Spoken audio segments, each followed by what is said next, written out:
हाँ, देख लेते हैं सिमली मेटाफर में, सॉरी फिगर्स ऑफ स्पीच में पहला जो है सिमली को देख लेते हैं, उपमा अलंकार को देख लेते हैं। उपमा अलंकार या सिमली किसे कहते हैं?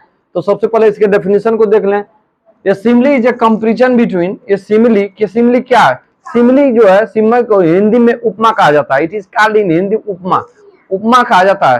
ये simile is a comparison between two different object, that is two objects of different kind. यहाँ पर टू डिफरेंट ऑब्जेक्ट्स का मतलब ये समझ लीजिए, to objects of different kind that have or which have at least one point in common, and the words as, like and so are used. This is the definition of the simile. ये सिमली का definition होता है कि सिमली में दो भिन्न प्रकार के दो ऑब्जेक्ट के बीच में तुलना की जाती है, और वो दोनों ऑब्जेक्ट डिफरेंट काइंड से, डिफरेंट प्रकार के हों, अर्थात उनका जो ओरिजिन हो डिफरेंट हो। उदाहरण के माध्यम से हम बताएंगे, विच हैव एट लीस्ट, जिनमें कोई एक बात समान हो, तभी तो उपमा करेंगे। और इसमें जो पकड़ने वाली बात होगी, कैसे आप सिमली को पकड़ लेंगे, कहीं कैसे पॉइंट आउट कर लेंगे कि इस लाइन में सिमली है कि नहीं। वर्ड्स चाहे सो यूज होगा, चाहे एज यूज होगा, चाहे लाइक यूज होगा।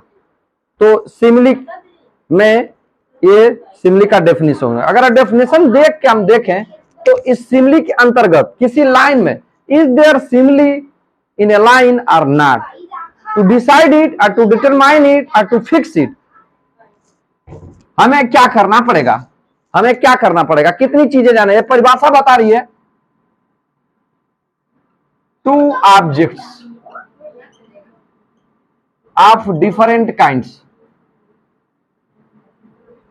To objects of different kinds,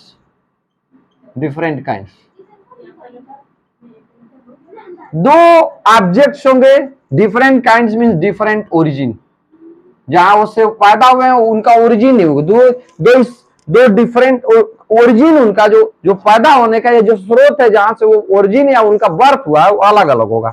ये डिफरेंट काइंड्स का मतलब ये। सेकेंड वन में चीज देखिएगा, at least one point is common between them, दोनों में कम से कम एक बात जो होती है दोनों में पाई जाती है, दोनों में कॉमन होती है। कॉमन कब कहा जाता है? जब कोई चीज दोनों में हो या दो से अधिक चीजों में हो, ये बात सब में कॉमन है, ये कॉमन चीज है, तभी कॉमन कहते हैं। उभय जिसको कहते हैं, और टर्म अगर देख लें तो उभय कहते हैं, ऐसा कहते हैं उभय, तो कॉमन होती है, साधारण होती है, दोनों में वो चीजें मिलेगी।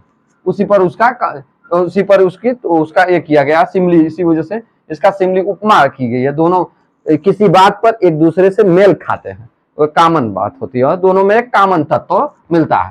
थर्ड वन क्या है भैया? As, like and so are used. बस ये ध्यान दीजिएगा, सिमली के लिए एज, लाइक एंड सो, उस लाइन में as, like and so use होगी। पर to determine, to fix it, कि किसी लाइन में सिमली है कि नहीं है, इसको तय करने के लिए ये तीन इंपॉर्टेंट चीजें हैं जो कि इस डेफिनेशन में दी गई हैं। पहला, to objects of different kinds और डिफरेंट, और दैट इज डिफरेंट ओरिजिन, वो भिन्न भिन्न ओरिजिन के होने चाहिए, भिन्न भिन्न स्रोत होने चाहिए, अलग अलग प्रकार के होने चाहिए, जिनमें तुलना की गई है।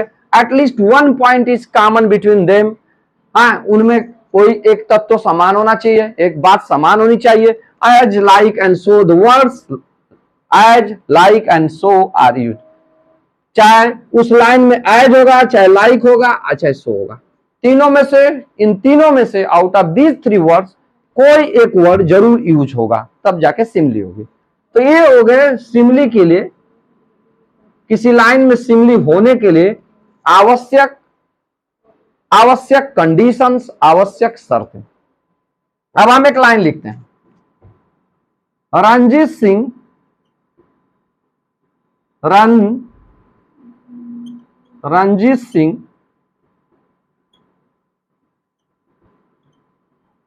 fought like a lion। प्रथम दृष्टया, prima facie, this line seems, प्रथम दृष्टया according to the definition, if you go through the definition, यदि आप इस डेफिनेशन को जाएं और इसमें मिलान करें, इसके आवश्यक तत्वों को या आवश्यक चीजें क्या क्या सिमिली होनी चाहिए, एज, लाइक एंड सो में से एक यूज जरूर होना चाहिए। जी, यहां पर लाइक यूज हुआ है, यहां पर लाइक यूज हुआ है। इसका मतलब यह है कि ये सिमिली है, इसका मतलब है कि इस लाइन में सिमिली या उपमा अलंकार का प्रयोग किया गया है। लेकिन लाइक का प्रयोग तो किया गया है, लेकिन यही देखने वाली बात नहीं होगी, आपको ये दोनों चीज जरूर देखने बात होगा, दोनों, ये जो दोनों बच्चे हैं इसको भी देखना होगा। अब लाइक मिल जाने मात्र से आप इसको घोषित कर दें, डिक्लेयर कर दें कि there is a simile, here is a simile in this line. No, आपको ये दोनों पॉइंट को भी ये लाइन फॉलो करनी चाहिए, इसका अनुसरण करनी चाहिए। अब हम देखते हैं कि रंजीत सिंह, इस लाइन का मतलब क्या हुआ, Ranjit Singh fought like a lion, Ranjit Singh एक लायन की तरह, एक शेर की तरह लड़ा, यानी कि लड़ने में दोनों में एक समानता है कि रंजीत सिंह और शेर में एक समानता है। Ranjit Singh fought like a lion, और रंजीत सिंह अगर देखें, दोनों ऑब्जेक्ट जिसमें तुलना की जाती है, दोनों दो ऑब्जेक्ट हैं जिनके ओरिजिन भिन्न भिन्न है। Ranjit Singh is a human being, Ranjit Singh in this line is a human being, Ranjit Singh human being है, human being, Ranjit Singh is human being. और अगर जिससे इसकी तुलना की जाए है, लाइक्स वर्ड लगाकर लायन से, लायन इज ए बीस्ट और it is wild animal, it is animal, that is to say it is animal, एक जंगली जानवर है, दैट इज जानवर है। मतलब तो दोनों में जो तुलना की गई है, आप देखिए ये दोनों में बात क्या समान है कि रंजीत सिंह और लायन में दोनों में जो समान बात है कि लड़ाई में या लड़ने में वो समान है। दूसरी चीज, एक चीज है कि दोनों डिफरेंट ऑब्जेक्ट्स हैं, जी डिफरेंट ऑब्जेक्ट्स हैं, एक ह्यूमन बीइंग है और दूसरा जो है एक जानवर है, वाइल्ड एनिमल है, दैट इज टू जानवर है। और तीसरी चीज है कि वर्ड लाइक का प्रयोग किया गया है। तो इस तरह हम देखें तो इस लाइन में सिमिली है, here is simile in this line, here is simile in this line. But take another example, just take another example to understand this, कि to understand it more and more. तो इसको और समझने, to मोर, इसको देखिए और समझने के लिए इस लाइन को हम थोड़ा सा चेंज करते हैं। Ranjit Singh, just change this line, Ranjit Singh fought like his grandpa, Ranjit Singh fought like his grandpa। अब देखिए like का प्रयोग तो हुआ है, here in this line like is used, it doesn't mean this line here is simile in this line। इसका मतलब ये नहीं है कि इसमें सिमिली है। क्यों भैया, रंजीत सिंह और ग्रैंडपा, रंजीत सिंह और उसके दादा एक ही प्रकार के हैं, अर्थात उनका ओरिजिन एक ही है, वो दोनों मानव हैं, both are human beings, both are human beings. तो इस तरह अगर आप देखेंगे कि मात्र लाइक, सो, एज लग जाने से किसी लाइन में उपमा अलंकार नहीं हो सकता है। जिन दो ऑब्जेक्टों की या थिंग्स की तुलना की जा रही है वो दोनों डिफरेंट ओरिजिन के होने चाहिए, उनके स्रोत, उनकी जो पैदाइश है, वो जहां से वो जन्म लेते हैं वो भिन्न भिन्न पैदाइश की होनी चाहिए, वो स्रोत ही अलग अलग होना चाहिए। यहां पर इस लाइन में हियर इज नो सिमिली, यहां पर बस कंपैरिजन किया गया है, यहां पर कंपैरिजन किया गया है। हालांकि वर्ड लाइक का प्रयोग तो किया गया है, लेकिन रंजीत सिंह और ग्रैंडपा चूंकि ह्यूमन बीइंग, दोनों ह्यूमन बीइंग है, और हमारी परिभाषा कहते हैं to objects of different kind, भिन्न भिन्न दो ऑब्जेक्ट्स होने चाहिए, having at least one point, having at one point common, at least one point common, दोनों में कॉमन है। कॉमन क्या है? लड़ाई में वो अपने ग्रैंड दादा के समान वो कॉमन है। लेकिन यहां पर देखें लाइक का प्रयोग भी कर दिया गया, लेकिन यहां पर इस वाली ये जो पहली लाइन है कि दोनों ऑब्जेक्ट्स डिफरेंट काइंड्स की होनी चाहिए, डिफरेंट जाति के होनी चाहिए, डिफरेंट जाति के न होके एक ही जाति के हैं। ग्रैंडपा अर्थात उसका जो ग्रैंडपा दादा है और जो रंजीत सिंह है, इन दोनों के बीच में लाइक वर्ड लगा के तुलना तो की जा रही है, लेकिन ये दोनों मानव जाति के हैं। इसलिए here in this line they here this line possesses no simile, इस लाइन में कोई सिमिली नहीं है। यहां पर केवल कंपैरिजन किया गया, तुलना किया गया है। इस बात का ध्यान रखिएगा, इसलिए इस लाइन को लेना जरूरी था कि ये लाइन यहां पर सिमिली नहीं है, भले वर्ड लाइक का प्रयोग किया गया है। ये भिन्न भिन्न जात की होनी चाहिए, जिनमें तुलना आप कर रहे हैं वो भिन्न भिन्न जात के होना चाहिए। Take some more examples of the simile to understand it.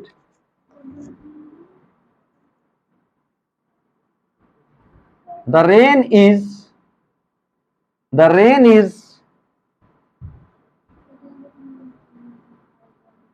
the mercy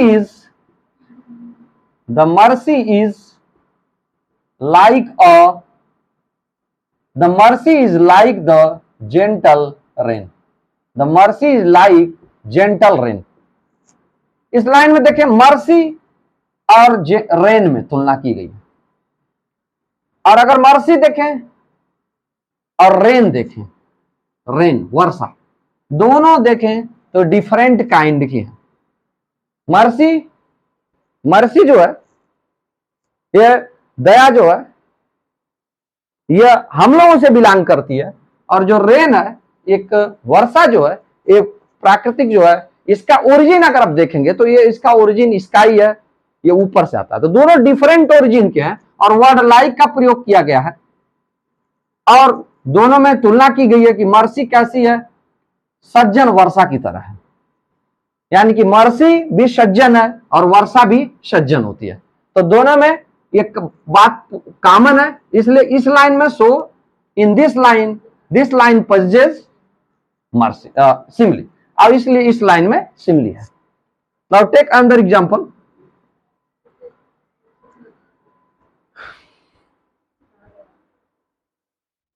She is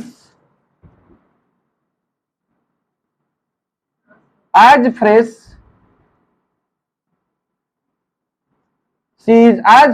as dew drops।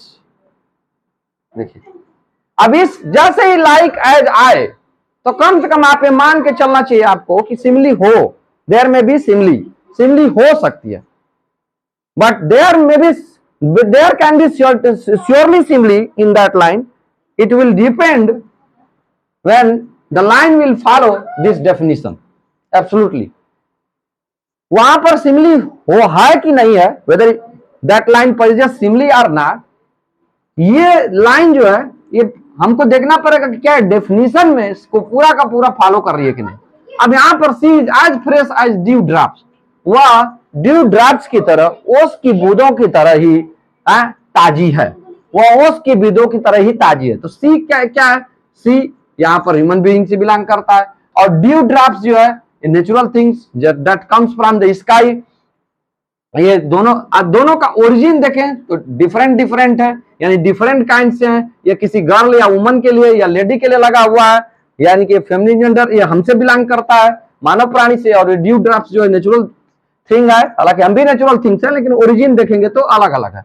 इसका ओरिजिन ये आसमान से गिरता है, जबकि ये जो है हमारे ह्यूमन बीइंग से इसका बर्थ होता है। तो दोनों डिफरेंट है, आज लगा हुआ है, इसलिए इस लाइन में so here is simile in this line, simile in this line, here is simile in this line, इस लाइन में सिमिली है। ये देख लीजिएगा, अगर सो एज लाइक ये वर्ड्स लगे हैं, लेकिन जिन ऑब्जेक्टों में तुलना हो रही है, जैसे रंजीत सिंह वाला हमने उदाहरण देकर बताया आपको, अगर दोनों ऑब्जेक्ट एक ही ओरिजिन के हैं, एक ही जात के हैं, तो फिर वहां पर सिमली नहीं है, there is no simile, there is comparison, only comparison, वहां सिर्फ तुलना की गई है, सिमली नहीं है। उपमा अलंकार ये अलंकार है, फिगर है, फिगर ऑफ स्पीच है।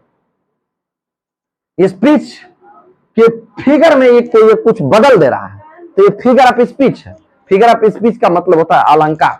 जैसे अलंकार का प्रयोग करके आदमी औरत अपने चेहरे को बदल देते हैं, उसी तरह फिगर ऑफ स्पीच का प्रयोग करके हम अपने एक्सप्रेशन को बदल देते हैं, सेंस को बदल देते हैं, और वो मोर इफेक्टिव हो जाता है, मोर इफेक्टिव होता है, क्योंकि उसमें इनोवेशन हो जाता है, उसमें स्वीटनेस आ जाता है, उसमें सिंप्लिसिटी आ जाती है, उसमें इनोवेशन आ जाता है, स्वीटनेस आता है, ये सब सारी चीजें आ जाती हैं। और इस वजह से ये फिगर ऑफ स्पीच जो है, ये फिगर ऑफ स्पीच जो है हमारे एक्सप्रेशन में हम लोगों द्वारा यूज किया जाता है। अब एक और उदाहरण देख लेते हैं जिसमें आपको मिल जाए सो का कैसे प्रयोग करेंगे या सो का प्रयोग कैसे होता है। आटम्स,